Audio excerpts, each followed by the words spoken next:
Ladies and gentlemen, please welcome the Shadow Chancellor, the Right Honourable Sir Mel Stride, and the Leader of the Opposition and the Conservative Party, the Right Honourable Kemi Badenoch.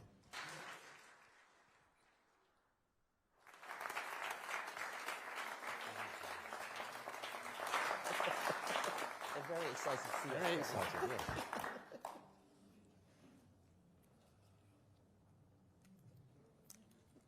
Next week, Rachel Reeves is going to tell you a story. In this story, she will be painted as the heroic victim, a Chancellor battling forces outside of her control. The wicked Tories and the black hole they're somehow creating in the public finances long after they left office. Donald Trump and his tariffs, Brexit, an event which conveniently she has only become aware of. And of course, inflation, which despite her best efforts keeps rising because of things other people are doing. This story is nonsense.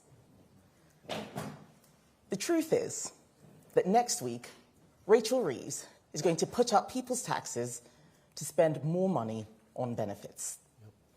Everything else she says is a smokescreen for this simple fact, a fact she cannot deny. Let me walk you through it. Earlier this year, the Labour government tried to bring down the welfare bill, a bill which under them is set to rise to £100 billion a year on sickness benefits alone. In opposition, they seemed to think this wasn't a problem. They arrived in office with no plan to cut spending. But last autumn, seeing that they were in a financial hole, they thought maybe they could find £5 billion of savings. Of course, nowhere near enough, but at least it was something. But when it came down to it, the Prime Minister and the Chancellor were no match for their left-wing backbenchers.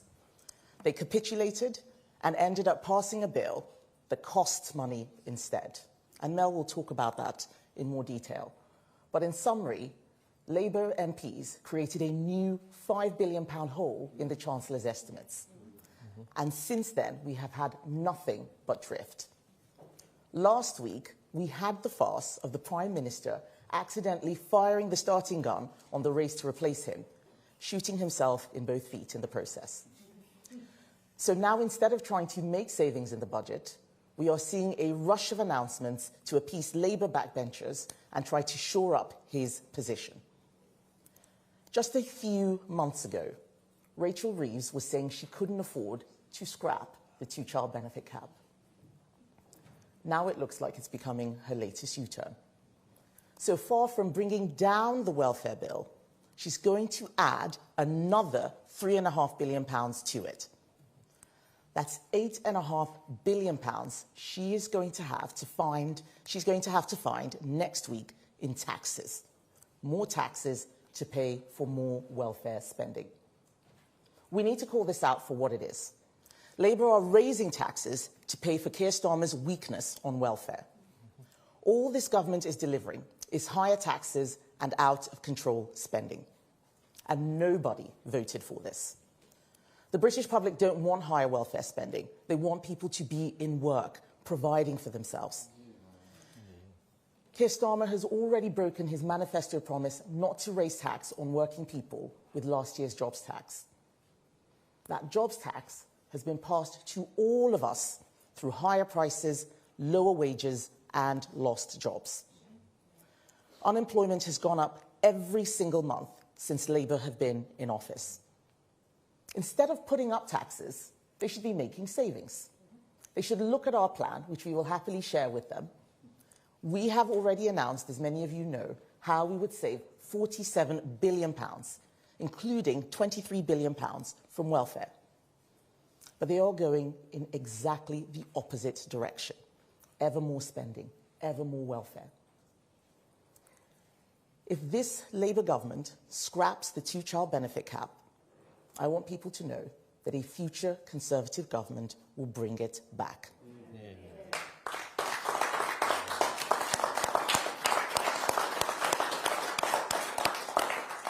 The cap makes sure people on benefits have to make the same decisions about having children as everyone else. This is fairness. But this is not the kind of fairness that Labour believe in. Only the Conservatives believe in the fairness of the two-child benefit cap. Every single other party in politics, the Lib Dems, the Greens, and even Reform, want to scrap it. Right now, Nigel Farage and Zia Yusuf are holding a press conference on how they would save money.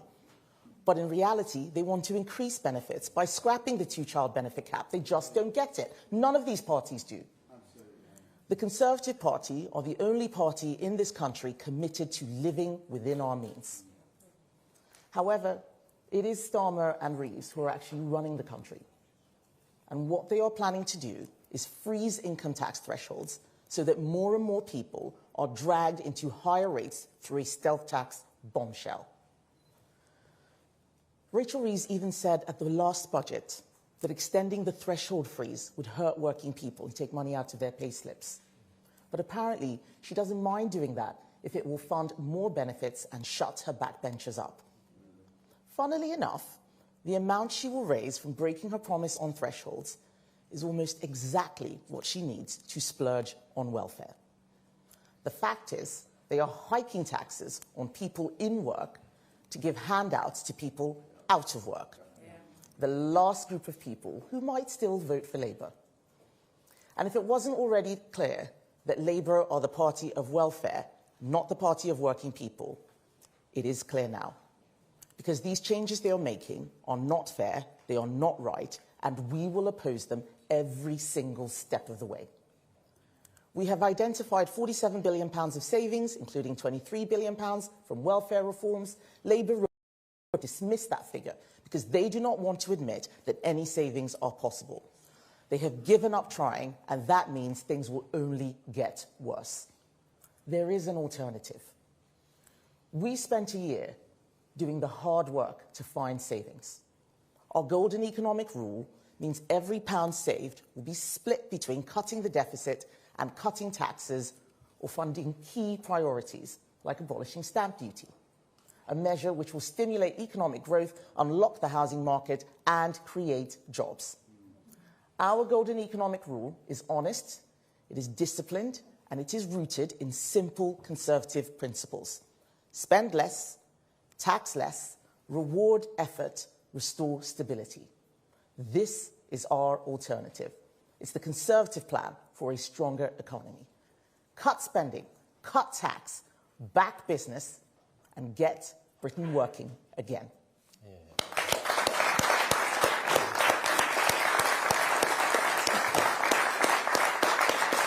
Thank you. And now, over to Mel. Thank you, Kemi, and good morning, everyone. The Chancellor wants us all to believe that tax rises are necessary, that they are inevitable, that there is no other way. That simply is not true. This budget is about choices. Rachel Reeves and Keir Starmer have shown when it comes to controlling the benefits bill, they lack either the inclination or the backbone to act. In the summer, Labour made a panicked and unfunded U-turn on their welfare changes, which has, as Kemi has set out, left a £5 billion black hole in our public finances. Let's be clear. Even if those savings had been delivered, they would still have seen the benefits bill continuing to skyrocket. But incredibly, the government have now effectively ruled out making any further attempts at savings. The terms of reference for their review of sickness benefits say that it will be conducted assuming that spending is in line with the OBR's forecasts. If you look at those forecasts, you will see that the government is simply planning for failure. In fact, the latest numbers from March showed that spending on PIP alone would rise by almost 1/3 over the course of this Parliament. That's from £27 billion to £35 billion. That's in real terms. And that was assuming that Labour could make the £5 billion of savings, which they have now abandoned. Not only is this a colossal burden on the public finances, it is also trapping millions of people into a life on benefits when many can and should be working. We need serious and fundamental reforms to get people off benefits and into work, and to get a sustainable path. But what are Labour gearing up to do? Precisely the opposite. They look set to scrap the two-child benefit cap, adding a further £3.5 billion of spending to the benefits bill. If that happens, it is hard to see how the Chancellor can justify breaking her promises and putting up taxes on working people.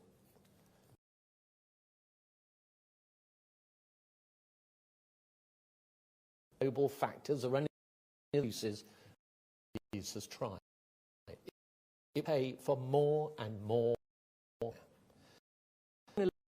It looks incredible that the Chancellor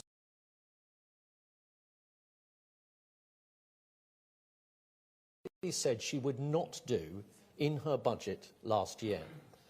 Her exact words were, "I have come to the conclusion that extending the threshold freeze would hurt working people. It would take more money out of their pay slips. I am keeping every single promise on tax that I made in our manifesto. So there will be no extension of the freeze in income tax and national insurance thresholds." In her own words, it will be a breach of the Labour Party manifesto. It will be a stealth tax that will hurt working people. We have calculated that it will cost some families up to £1,300 across the 2 years of that freeze. And it will leave those families paying £900 more in tax every single year going forward. How much will that broken promise raise for the Chancellor? The IFS have estimated it would raise around £8 billion in 29-30. But how much is the Chancellor intending to increase welfare spending? If they abolish the two-child cap on top of the cost of the U-turn in July, that will amount to more than £8 billion added to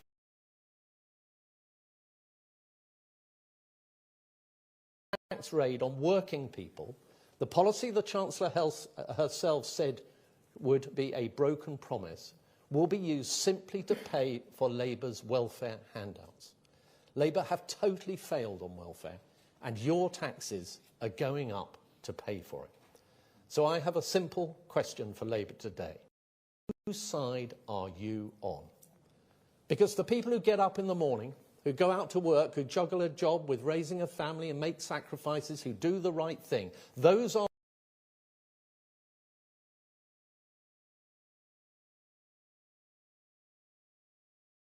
destroyed. They see their local high street blowed out. They see their tax going. We're on their side. Those are the people we should be back. And those are the very people paying the price and chaotic Labour government.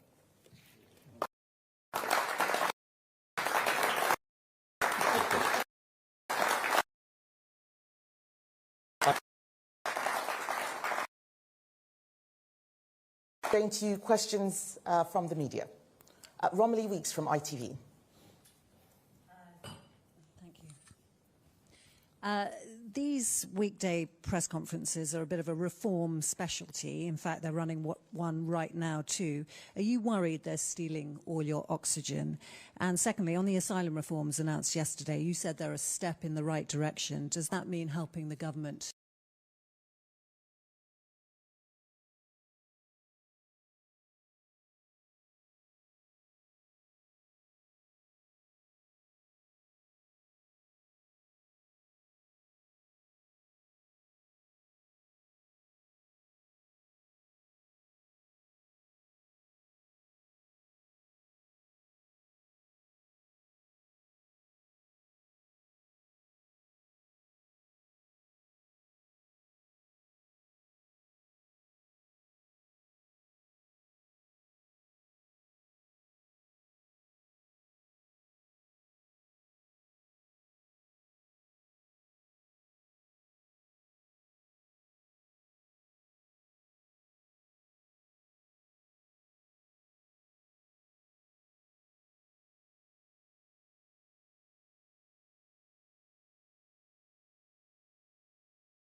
are in government next time. I don't have a time machine to go back and fix what other people did. We can also see that those things didn't work. We have learned those lessons. Let's try something new. Let's back business. Right now, businesses are struggling, high street businesses in particular. That's why we want to lift the business rates burden off the high street. It is business that creates jobs, not government. That is why we need to get the burden off business.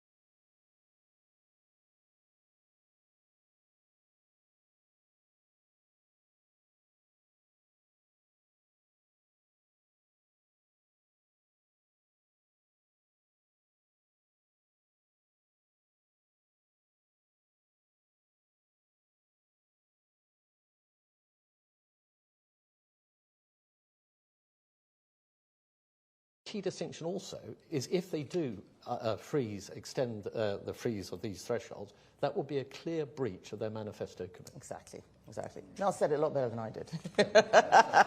This is why we are a team. Yes. Ryan Savey from The Sun. Thank you. You've been asked repeatedly by Sir Keir Starmer about reversing Labour's increase in employers' national insurance. Business is crying out for it. Will you reverse that decision? What Keir Starmer is are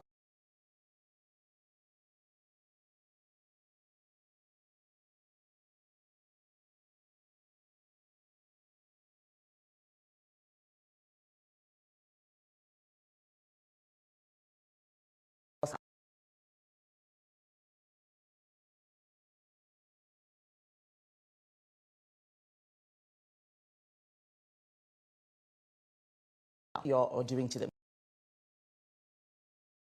right now. So we will reverse that, APR, we will reverse BPR. We've talked about abolishing stamp duty and so much more. On other things, we're going to need some time to look at how we fix the mess that Labour is making. We may have to do something really revolutionary. That's what we're working on. But I have promised that I'm not making. That is my guarantee. We will think through every single thing we do. But we recognize that business has this problem. We know this. We're coming up with ideas and solutions to lift the burden on business. I don't know if you want to add to that. I think it's absolutely right, Kemi. I mean, the heart of our approach is fiscal responsibility, which means you simply do not make huge promises, even on areas like. We have seen with this government where that kind of approach leads, and we will have right at the heart of everything we do fiscal responsibility. We want to reduce the tax burden on business. Exactly how we do that, we will explain nearer the time of the election. With the really damaging taxes, we've explained that we will get rid of them, but it's going to take time to sort out the mess that Labour is making. And we've also said, Kemi, that we will take 250,000 high street businesses out of business rates altogether, for example. Exactly. Nick Guttridge from The Telegraph. Lovely, thanks very much. Could I ask you one each? Mel, first, the 47 billion of savings, can you clarify, is that from public spending as it stands now, or public spending as it will stand after the election? In other words, if the Chancellor spends a load more money between now and the election, such as the two-child benefit cap, will you look to cut back the extra she spends and then the 47 billion? Or could the 47 billion actually just be used, basically, making savings on the extra spending that she does between now and the election? And Kemi, it's sort of related. Some economists are sort of predicting that at some point Britain might end up having to ask for some sort of international bailouts because the public debt is getting so big. Do you think it's possible for the country to avoid bankruptcy without cutting welfare? So on your first question, Nick, that is a figure. 47 is the end of the scorecard, which is 29.30. That is when that saving will be achieved, and on the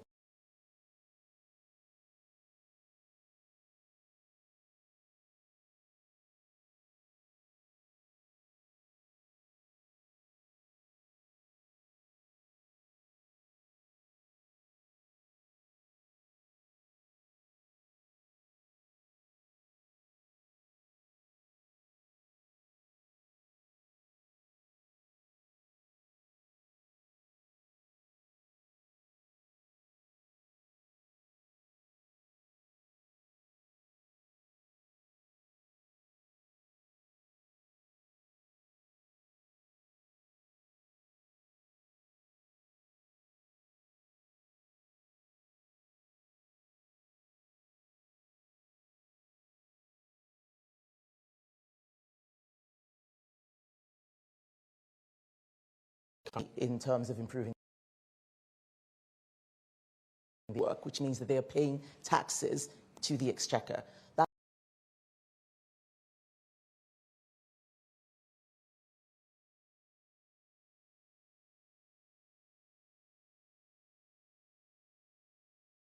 sense for them to farm. They cannot.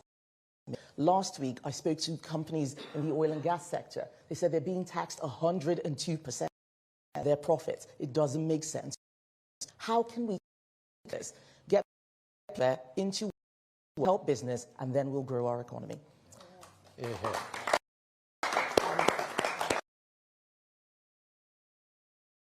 Daily Mail?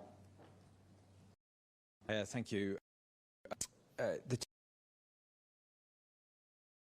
2017 families are going to use quite big payment. Going to